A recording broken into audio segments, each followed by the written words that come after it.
Bora seguir aqui então para o nosso próximo tópico, né? Tá aí presente no teu edital. Quem está acompanhando aqui comigo no ao vivo, o material ele está disponibilizado na descrição aqui da live, tá? Você pode pegar aí essas questões. Nós estamos resolvendo aqui tópico por tópico, tá? Do que está aí no seu edital. Então a gente já resolveu aí o tópico sobre princípios, fontes, interpretação. Agora o tópico sobre acesso à informação e a LGPD, beleza?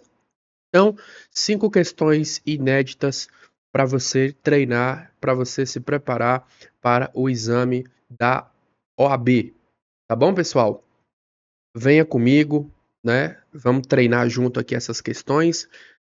E eu peço a você que está aí acompanhando essa aula, se inscreva aqui no canal, tá? Se inscreve, deixa o seu like e principalmente, né, importante que você divulgue, né, compartilhe esse conteúdo para que ele possa, né, chegar em mais pessoas, tá bom? Então temos aqui a nossa primeira questão, diz o seguinte. Deixa eu botar aqui numa tela cheia para ficar melhor. Pronto. Olha só. O governador do estado Beta decretou o sigilo de documentos relacionados a uma operação policial de inteligência que visa desmantelar uma organização criminosa internacional, classificando a informação como ultra-secreta, em razão do risco à segurança da população e do Estado. Um jornalista interessado nos detalhes da operação solicita o acesso imediato aos autos. Considerando o regime de classificação, né, de informações previstos na Lei de Acesso à Informação, assinale a alternativa correta quanto aos prazos máximos de restrição e a competência para tal classificação, beleza? A classificação como ultra secreta tem um prazo máximo de 50 anos, é de competência do presidente. Ela tem uma restrição ultra secreta, né? A classificação ultra secreta é de 25 anos, a letra B, e a competência para tal classificação pode ser exercida por governadores de estado ou do Distrito Federal. A classificação ultra-secreta restringe o acesso por até 30 anos. E a letra D fala que o prazo máximo de sigilo para a categoria ultra-secreta é de 15 anos e a classificação pode ser feita por qualquer autoridade máxima do órgão, né? Então, beleza. Primeira questão sobre esses graus, né? O grau de sigilo, ultra-secreto, secreto, reservada. Então, a letra A ela está evidentemente errada porque o prazo não é um prazo de 50 anos, tá? Foi muito além do que está lá no texto da lei. Ultra secreta, o prazo máximo é de 25 anos, ok? Artigo 24, parágrafo 1º, inciso 1º. Quanto à competência, ela autoriza, tá?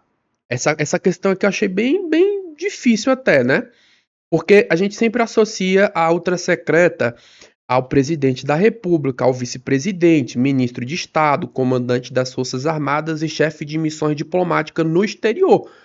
Mas o artigo 27, parágrafo 1º, estende essa competência aos governadores de Estado e do Distrito Federal. Então, o gabarito aqui, ó, alternativa letra B, certo? A alternativa C, o prazo tá errado. A letra D, o prazo também tá errado. Tá bom? Ultra secreta, o prazo máximo vai até 25 anos. Beleza? Próxima. Ah, tinha também aqui a alternativa letra E, né? Eu esqueci de ler. De qualquer forma, tá errado aqui também o prazo. A Autarquia Federal de Trânsito decide compartilhar a sua base de dados de condutores habilitados com a Sociedade de Economia Mista Federal que atua no ramo de tecnologia e processamento de dados para fins de execução de políticas públicas de mobilidade urbana previsto em lei. João, um condutor cadastrado, sente-se lesado e questiona a ausência de seu consentimento prévio para tal transferência. À luz da LGPD, sobre o tratamento de dados pelo poder público, assinale a alternativa correta. O tratamento de dados pessoais pelas pessoas jurídicas de direito público depende invariavelmente do consentimento expresso e destacado do titular sob pena de nulidade do ato administrativo. Está correto esse nosso primeiro item? O consentimento é apenas uma das bases legais que está no artigo 7º, inciso 1º, né? O poder público geralmente trata dados com base na execução de políticas públicas, artigo 7º, inciso 3º, ou no cumprimento de obrigação legal, dispensando o consentimento. Então não é invariavelmente, né? Então tá errado. Letra B, é vedado ao poder público transferir a entidades privadas dados pessoais constantes de base de dados a que tem acesso, exceto em caso de uma execução descentralizada de atividade pública que exija a transferência, observado o disposto na lei. Essa é a regra geral de vedação e a sua exceção prevista no artigo 26, parágrafo 1º da LGPD. O poder público ele não pode simplesmente entregar os dados a empresas privadas, salvo em casos específicos, como é o caso da execução descentralizada de atividade pública. Então, B de bola é a nossa resposta. Alternativa letra C, a transferência de dados é lícita, pois o poder público possui prerrogativa ilimitada de compartilhamento de dados entre os seus entes, dispensando-se a publicidade do ato ou a indicação da finalidade específica. O compartilhamento exige publicidade, segundo o artigo 23, inciso 1º, e exige também a finalidade específica. Letra D, o tratamento de dados pelo poder público deve ser realizado exclusivamente com base no legítimo interesse do controlador, não se aplicando às hipóteses de cumprimento de obrigação legal ou execução de políticas públicas. Execução de políticas públicas é a base primária para o Estado aqui, né? Cadê aqui, ó? Cadê? Aqui, ó. Com base no legítimo interesse do controlador. Não, tá? Não é no legítimo interesse, ok? A execução de políticas públicas que é a base primária para o Estado, não é o legítimo interesse. E a letra E, o consentimento do titular é dispensável apenas para dados sensíveis.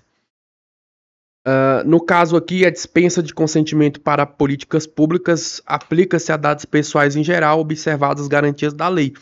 Então, gabarito da nossa questão de número 2, alternativa B de bola. Questão de número 3. Durante uma auditoria, constatou-se que determinado órgão público municipal negou acesso a informações relativas à remuneração e aos subsídios recebidos por seus ocupantes de cargos públicos, sob o argumento de que tais dados dizem respeito à intimidade e à vida privada dos servidores, estando protegidos por sigilo de 100 anos. Com base na lei, né, na 12.527, na jurisprudência aplicável, assinale a alternativa correta. A negativa do órgão é correta, pois as informações pessoais relativas à intimidade, vida privada, honra e imagem terão seu acesso restrito, independentemente de classificação de sigilo e pelo prazo máximo de 100 anos. Está correto esse nosso item? O artigo, ele no caso, ele prevê, né? O artigo 31 da Lei de Acesso à Informação, ele prevê a restrição de 100 anos para informações pessoais, né? Só que o parágrafo 4, ele cria uma exceção para agentes públicos. Ok? Então, errado. A divulgação da remuneração é obrigatória, mas deve ser feita de forma anonimizada, preservando-se a identidade do servidor. A divulgação, ela deve ser nominal, conforme a jurisprudência do STF. As informações sobre a remuneração de agentes públicos são de interesse coletivo ou geral, não se aplicando a restrição de acesso relativa à intimidade, vida privada, quando se tratar de recursos públicos recebidos em razão do cargo. A aplicação direta do 31, parágrafo 4, a restrição de acesso à intimidade não pode prejudicar a fiscalização de verbas públicas. O salário do servidor é pago pelo contribuinte, então é público, né? Inclusive a gente acessa e consegue ver quanto que é a remuneração dos servidores públicos, né? Então, o gabarito aqui, alternativa letra C.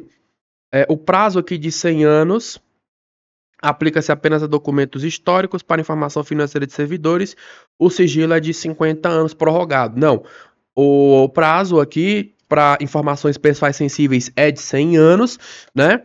E no caso não se aplica aqui a informações financeiras de servidores ou questão do sigilo, né?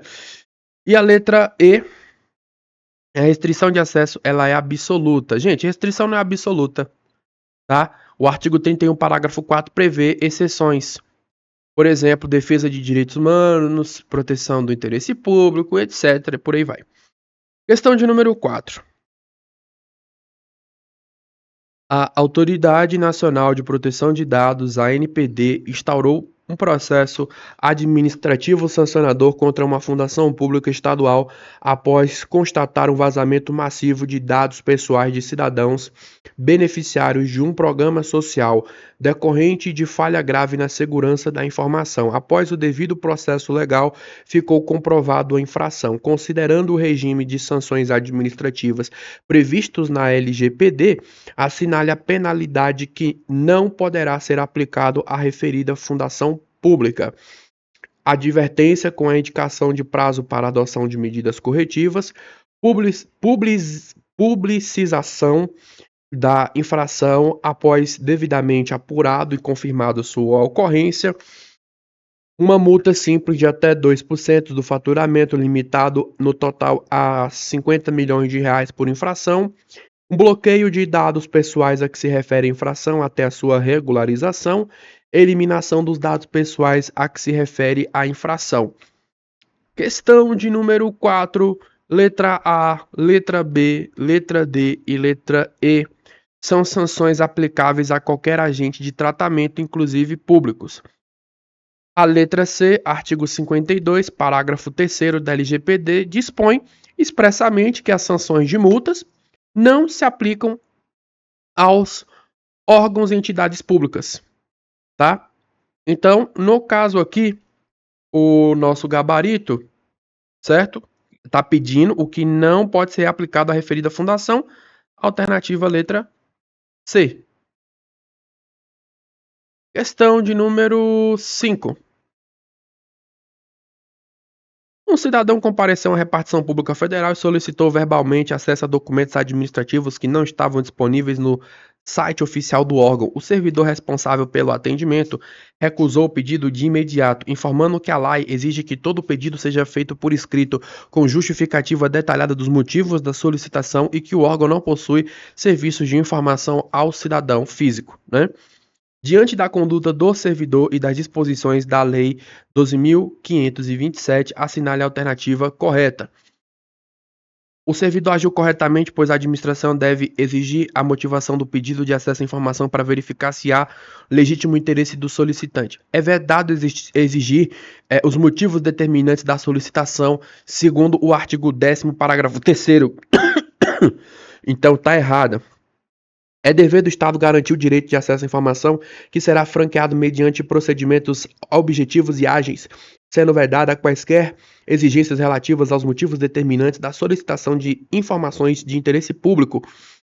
A alternativa letra B, ela reproduz o artigo 10º, parágrafo 3º, correto. Letra C está errada porque o pedido deve conter a identificação do requerente. Letra D está errada porque o artigo 9º exige que os órgãos criem um serviço de informações ao cidadão em local com condições apropriadas para atender e orientar o público presencialmente.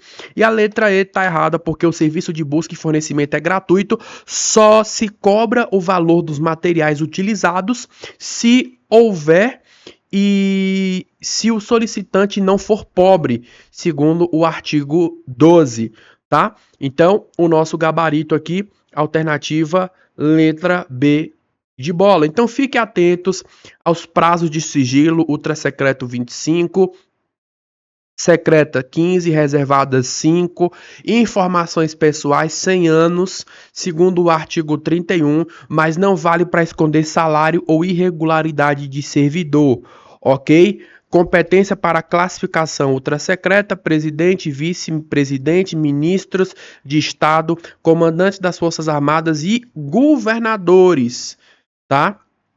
Prefeitos, até o que a gente observa aqui no texto da lei, não podem classificar como ultra secreto.